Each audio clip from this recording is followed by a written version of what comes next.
एक बार एक राजमहल में काम वाली बाई का लड़का खेल रहा था। खेलते खेलते उसके हाथ में एक हीरा आ गया।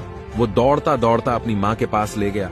माँ ने देखा और समझ गई कि ये हीरा है, तो उसने झूठ मूठ बच्चे को कहा कि ये तो कांच का टुकड़ा है, और उसने उस हीरे को महल के बाहर फेंक दिया। और थोड़ी देर के बाद वो बाहर से हीरा उठाकर चली गई और उसने उस हीरे को एक सोनार को दिखाया। सोनार ने भी यही कहा, ये तो कांच का टुकड़ा है, और उसने भी बाहर फेंक दिया। वो औरत वहां से चली गई। बाद में उस सोनार ने वो हीरा उठा लिया और जौहरी के पास गया, और जौहरी को पता चल गया कि ये तो एक नायाब हीरा है, और उसकी नीयत बिगड़ गई। और उसने भी सोनार को कहा कि ये तो कांच का टुकड़ा है, और उसने उठा के हीरे को बाहर फेंक दिया, और बाहर गिरते ही वो हीरा टूटकर बिखर गया। एक आदमी इस पूरे वाकये को देख रहा था। उसने जाके हीरे को पूछा, जब तुम्हें 2 बार फेंका गया तब नहीं टूटे, और तीसरी बार क्यों टूट गए?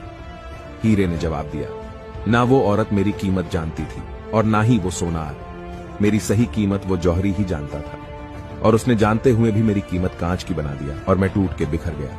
निष्कर्ष, जब किसी इंसान की सही कीमत जानते हुए भी लोग नाकारा कहते हैं, तो वो भी हीरे की तरह टूट जाता है और कभी आगे नहीं बढ़ सकता है।